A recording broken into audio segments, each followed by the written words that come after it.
back to VIBENATIONTV. Today we're here to watch another video. Today we're here to watch Home Invasion Horror Story. It is by Llama Arts. Yeah, after watching the last one, after watching the last one, I decided, we should come back to watch some more. I know you guys on the comments are telling me that, that it wasn't the same bus stop. I'm sorry, and I get it. It wasn't the same bus stop, but sometimes things look similar in certain videos, so you kind of just, because how I say this, certain animations, they tend to use the same background again and again, and sometimes you don't pick up subtle changes here and there. So but yeah, that's with me. Sorry if I'm saying a lot of and yeah and whatnot. It's like 1 o'clock in the morning. My sleep is all like my brain's like, I don't know how to function right now, so let's just try and make this work. Anyway, let's go ahead and have some of this tea left. Anyway, okay, let's go ahead and try this out. It's by Bible Arms. I'll put the link in the description down below. Let's go ahead and try this out in 3, 2, 1. Let's go.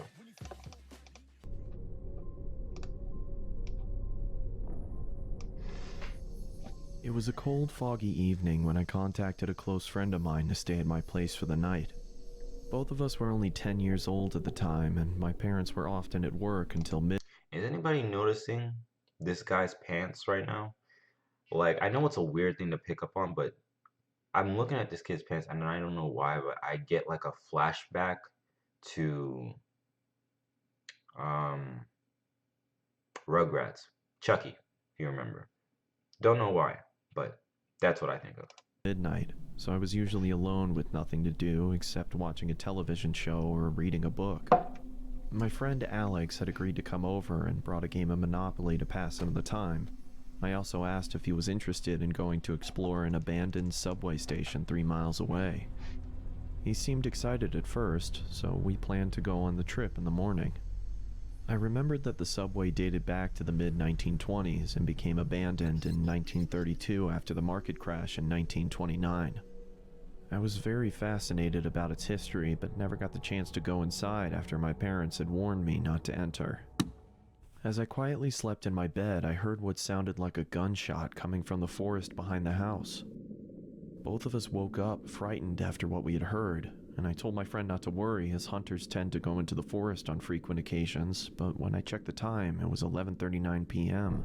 This seemed very unusual, as hunters only came into the forest between 8 p.m. and 10 p.m. I looked at Alex and decided to get out of my bed, intending to look through the window and spot for anyone in the forest. The darkness clouded my vision, so I was unable to see anyone in the forest. I turned around and looked at Alex again, when suddenly I heard the front door squeak open. Chills went down my spine. Both of us quietly moved to the bathroom, locked the door, and kept the light off. It was the only safe place in the house. Both of us were terrified as we desperately tried to keep as calm as we could. We heard footsteps getting louder and louder until they stopped in front of the bathroom door. And then this is when the most terrifying sound forced my heart to almost burst. Both of us screamed as the person chopped the door to pieces. It was pitch black inside the room, making it hard to find the vent, and by the time I spotted the vent, the person behind the door had made a hole big enough for us to see him. The man adorned black leather and was wearing a plague doctor mask. I scurried back to the vent, but it was too high above the floor for us to reach it, so Alex told me to go first because he was the strongest. He lifted me up on his shoulders, allowing me to open the vent and crawl inside. When I looked at the door again, the man had managed to fit his arm through the hole and reached for the lock. I quickly grabbed Alex's hand, but struggled to pull him up into the vent.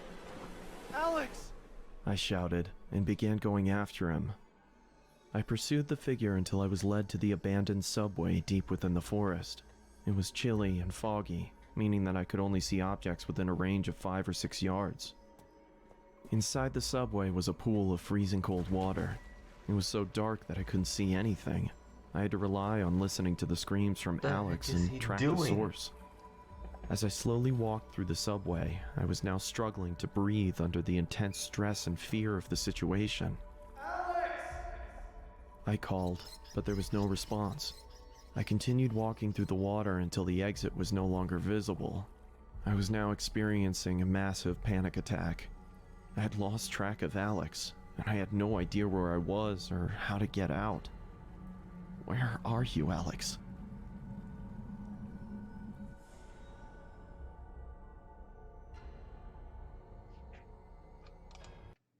On October 19, 1983, Alex was confirmed dead after he was found inside the ticket office hanging from the ceiling. Bro.